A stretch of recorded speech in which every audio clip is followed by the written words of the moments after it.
لێرە هەمووان ڕوو لە مزگەوتن، ڕیشسپی و گەنج و مناڵ دەست بە دووعان لە خوای پەروەردگار دەپاڕێنەوە بۆ ئەوەی لێیان خۆش بێت و پاداشتی شەوی قەدریان بەنسیب ببێت.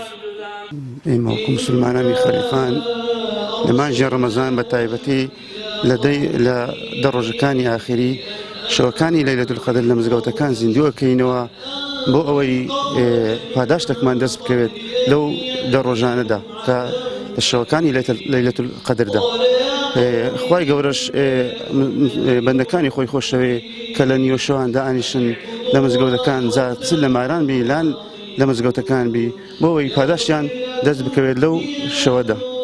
خەڵکی خەلیفان بە تامەزرۆییەوە چاوەڕێی مانجی ڕەمەزانی پیرۆزن بە تایبەتی بۆ زیندووکردنەوەی ئەو دەشەوانەی کە لە کۆتایی مانجی ڕەمەزان کە خوای گەورە تێدا قورئانی نازل کردووە کە شەوی بەرەکەت شەوی لەیلەتول قەدری پێوترێ بۆ ئەوەی لەو خێر و پاداشتە بێبەش نەبی خەڵکی خەلیفان هەمویان ڕوو لە مزگەوتەکانەکەن.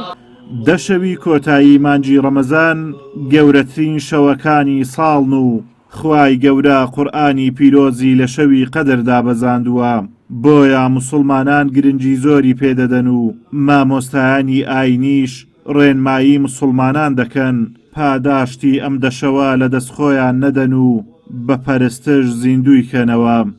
پێغەمبەر صلی الله علیه و سلم فەرموو هەر کەسێک مانجی ڕەمەزانی بەڕۆژوو بوو و ئیمانی هەبوو و بڕوای هەبوو بە پاداشتەکانی مانجی ڕەمەزان، خوای پەروەردگار لە گوناهەکانی خۆش ئەبێ ئەوانە.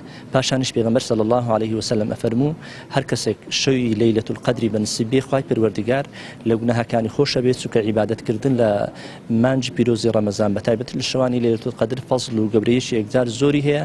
ئەو دەشەوانە پێغەمبەری خوا عەلەیه السەڵات وەسەلام جیاواز لەگەر شەوەکانی تر کۆی لۆ هەر ئەماڵی واتە خۆی بۆ ئامادە سازی بۆ ئەکرد. جا ئێمەش وەکو موسڵمانان بێگومان دەبێ کە پێغەمبەری خوا عەلەیه السەڵات وەسەلام قودوە و مامۆستا و پێشەوای ئێمەیە، ئێمەش بێگومان ئەگەر لە ئەوەل بیدایەتی ڕەمەزانیش نەبێ حەقوایە لەو دەشەوانە دەرفەتێکی زێڕینە. بەڕاستی ئەو دەرفەتە فرسەتێکە ئینسان کە لە دەستی چوو ناگەڕێتەوە.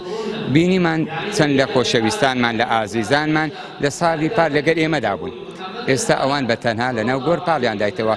خوای گەورە ئەو دەرفەتە بە ئێمەدا ئەو ڕەمەزانە و ئەو دەشەوانەی بە قسمەت ئێمە کرد.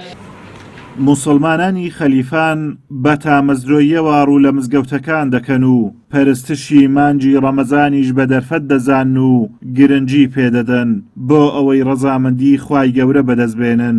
زیندووکردنەوەی پەرستشەکانیش لەلایەن موسڵمانانەوە دەرخەری ئەو ڕاستیەیە کە گەلی کورد پابەندە بە ئایینی پیرۆزی ئیسلام و ڕێچکە و ڕێبازەکانی تر نامۆن بە گەلی کوردی موسڵمان.